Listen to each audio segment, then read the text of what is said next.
Olha, se existe uma lei que todo futuro agente de segurança pública precisa dominar, assim, de ponta a ponta, é a Lei 11.340, que todo mundo conhece como Lei Maria da Penha. Com certeza. Hoje, a gente vai mergulhar fundo nos pontos cruciais dessa lei, com foco total no que realmente no que aparece nas provas da área policial. Isso. E vale o aviso, né?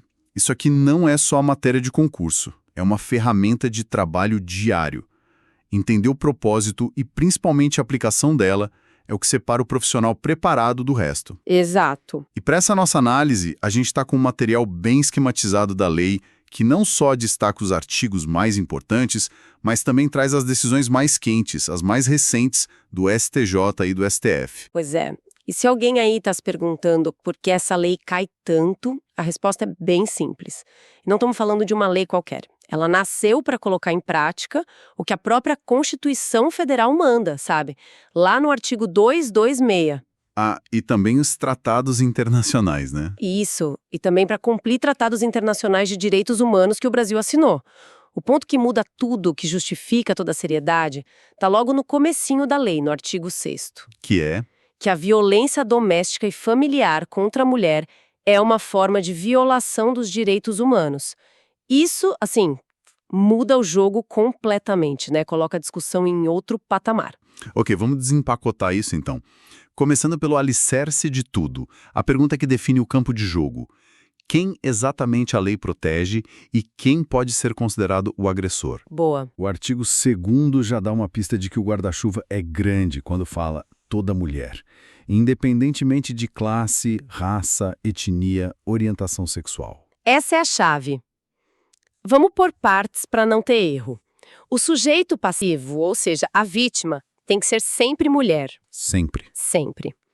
E aqui, a interpretação dos tribunais, especialmente do STJ, é bem ampla. Não é só a esposa ou a companheira. Entram filhas, mães, netas, avó, sogra, cunhada. Nossa. Qualquer mulher com quem o agressor tem um vínculo familiar ou de afeto. Entendi. Então aquela imagem clássica de marido-mulher é só a pontinha do iceberg. A lei protege uma teia de relações muito maior. E o agressor? O sujeito ativo, como vocês do direito falam. Aí que vem um ponto que, olha, muita gente erra. O agressor, o sujeito ativo, pode ser tanto homem quanto mulher. Ah, é? Sim, o que vai definir se a Lei Maria da Penha se aplica não é o gênero de quem comete a agressão, mas o contexto. A violência tem que acontecer no âmbito de uma relação doméstica, familiar ou de afetividade e ser motivada pela condição de mulher da vítima. Peraí, deixa eu ver se eu entendi direito. Então, se duas irmãs moram juntas e uma agride a outra fisicamente por uma questão, sei lá, de vulnerabilidade de gênero, a Lei Maria da Penha pode ser aplicada. Exatamente. O vínculo familiar está ali. A vítima é a mulher e a violência ocorreu nesse contexto. Isso quebra de vez aquela ideia de que a lei é só para casais héteros, sabe? Totalmente. E tem um detalhe que as provas amam. Não precisa morar junto. A lei é clara, com ou sem coabitação. Isso é fundamental. E essa expansão da proteção, ela tem se refletido nas decisões mais recentes dos tribunais. Imagino que a sociedade muda e o direito tem que acompanhar. Acompanha. E como? Um dos pontos mais importantes hoje em dia e que com certeza vai ser cobrado é a proteção às mulheres transgênero. O STJ, numa decisão que, assim, fez história. Qual foi? O recurso especial 1977-124 de São Paulo. Ali o STJ bateu o martelo. A Lei Maria da Penha se aplica sim a mulheres trans. O tribunal disse que o que importa é a identidade de gênero, não um critério biológico. Nossa, isso é uma mudança de paradigma gigantesca. Então, na prática, o critério deixa de ser o que está na certidão de nascimento e passa a ser a autoidentificação da pessoa como mulher. Perfeito. A frase do julgado que resume tudo e tem cara de questão de prova é, em uma perspectiva não meramente biológica, portanto, mulher trans, mulher é.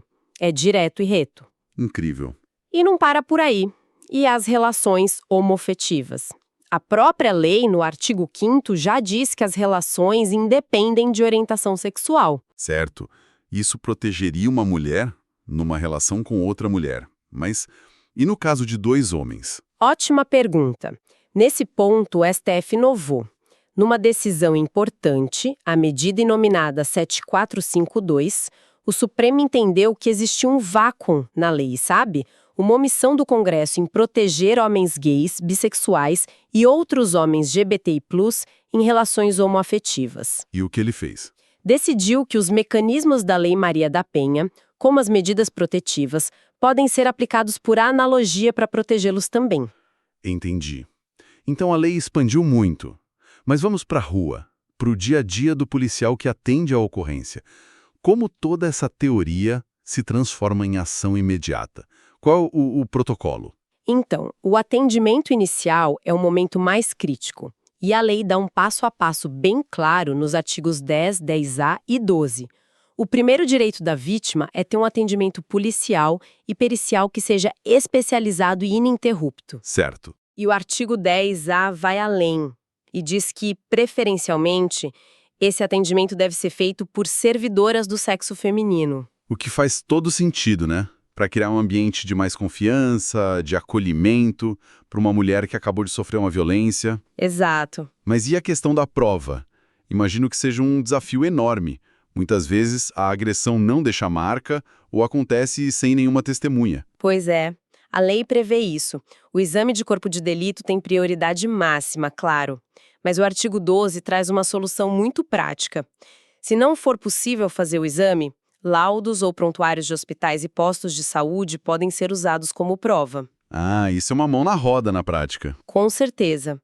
E, além disso, a jurisprudência do STJ, como lá no inquérito 1447, consolidou algo fundamental. A palavra da vítima tem especial relevância. Por quê? Porque esses crimes, na esmagadora maioria das vezes, acontecem na clandestinidade, a portas fechadas, entre quatro paredes. Verdade. Se fosse depender sempre de uma testemunha ocular, a maioria dos agressores jamais seria punida.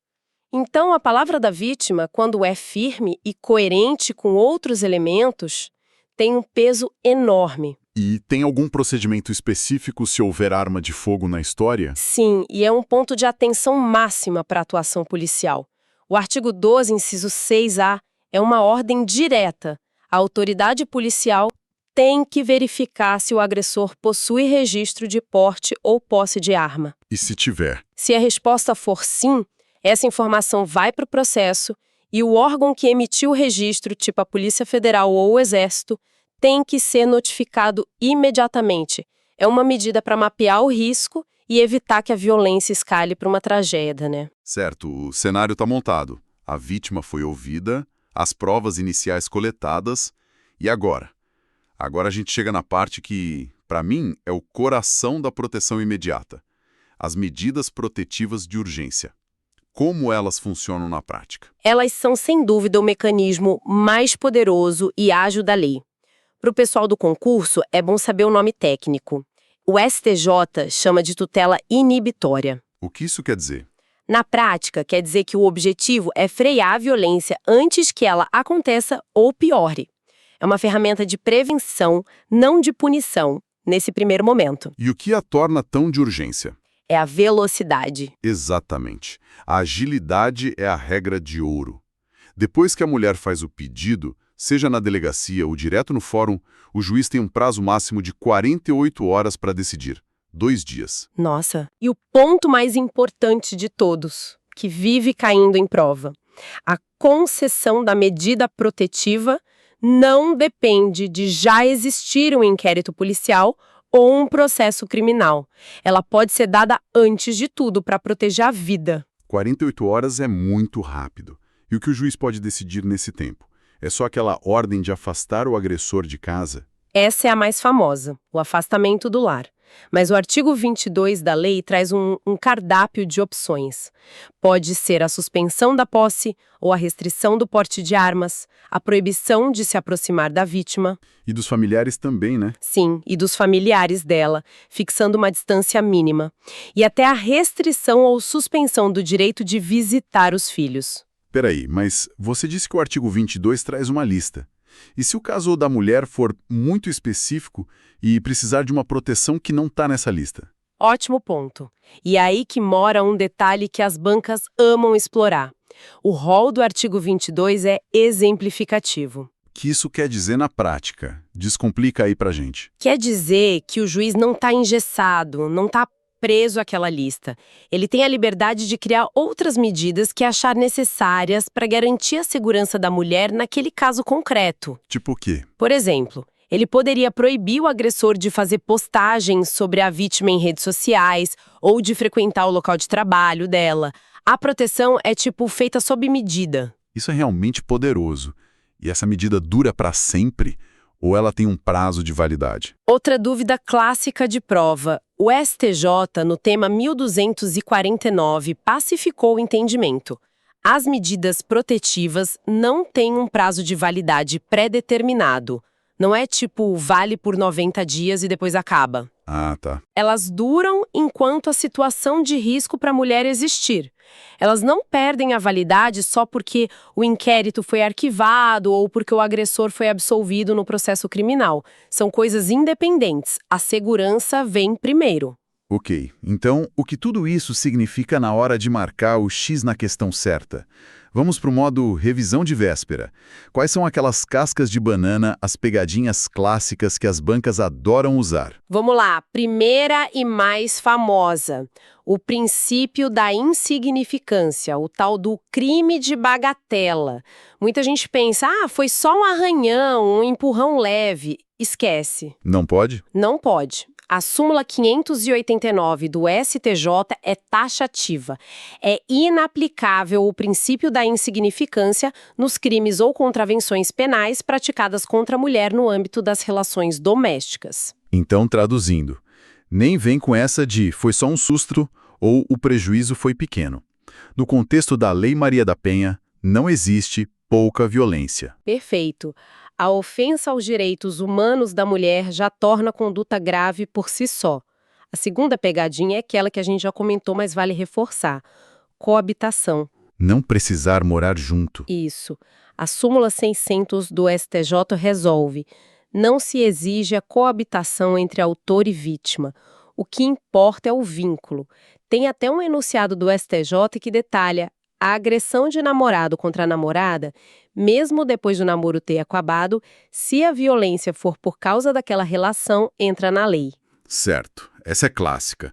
E o que acontece se o agressor simplesmente ignora a medida protetiva? O juiz manda ele se afastar 300 metros e no dia seguinte ele aparece na porta da casa da vítima. E aí? Aí ele cometeu um crime autônomo, previsto no artigo 24A da lei. O nome é Descumprimento de Medidas Protetivas de Urgência. E a pena não é brincadeira.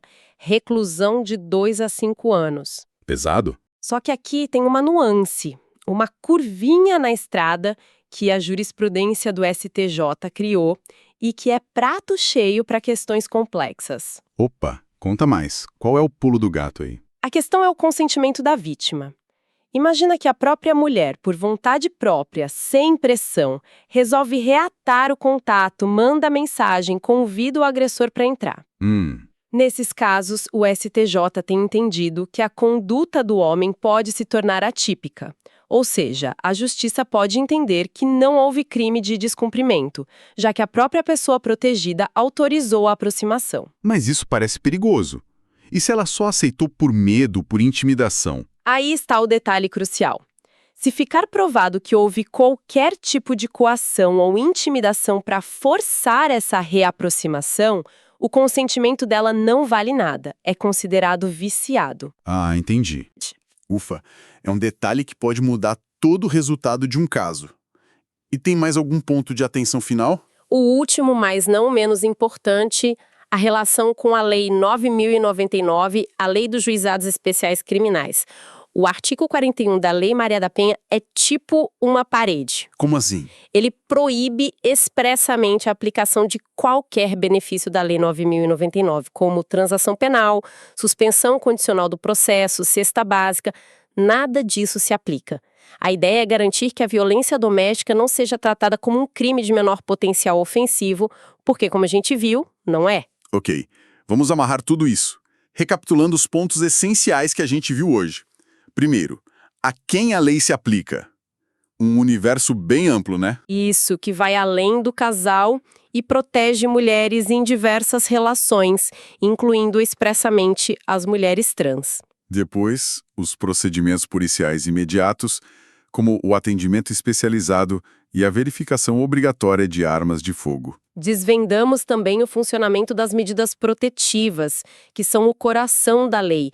Rápidas, com decisão em 48 horas, não dependem de processo. Tem um rol de opções exemplificativo e duram enquanto o risco existir. E, por fim, navegamos pelas pegadinhas de concurso. Não cabe princípio da insignificância Não precisa morar junto. e o descumprimento da medida protetiva é crime, com aquela nuance importante sobre o consentimento da vítima. Para quem está nos ouvindo e quer fixar tudo isso, qual seria o caminho das pedras? Olha, dica prática de quem já viu muita prova. Primeiro, leia a lei. Parece óbvio, mas a maioria não faz. Dê atenção especial aos artigos que a gente mais falou hoje. O 5º, o 7º, o 12, o 22 e o 24A. Certo? Segundo, crie um flashcard ou um mapa mental com a súmula 589 e 600 do STJ. Escreva com as suas palavras. Isso ajuda a memorizar. Elas são cobradas à exaustão. Boa dica. E por último, fique de olho nas notícias sobre as decisões dos tribunais. A evolução da interpretação, como no caso das mulheres trans e das relações homoafetivas, é o que as bancas usam para separar os candidatos bem preparados. Perfeito. E para não perdermos o costume, fica aqui uma reflexão final. A gente viu que o STF admitiu aplicar a lei por analogia para proteger homens em relações homoafetivas e o STJ consolidou a proteção a mulheres trans. Em ambos os casos, expandindo o alcance original da norma. Exato. Isso nos deixa com uma questão para pensar. Considerando que a violência no ambiente doméstico pode ter inúmeras configurações, quais seriam os próximos passos para a evolução da proteção legal no Brasil para garantir que o lar seja, de fato, um lugar seguro para todas as pessoas?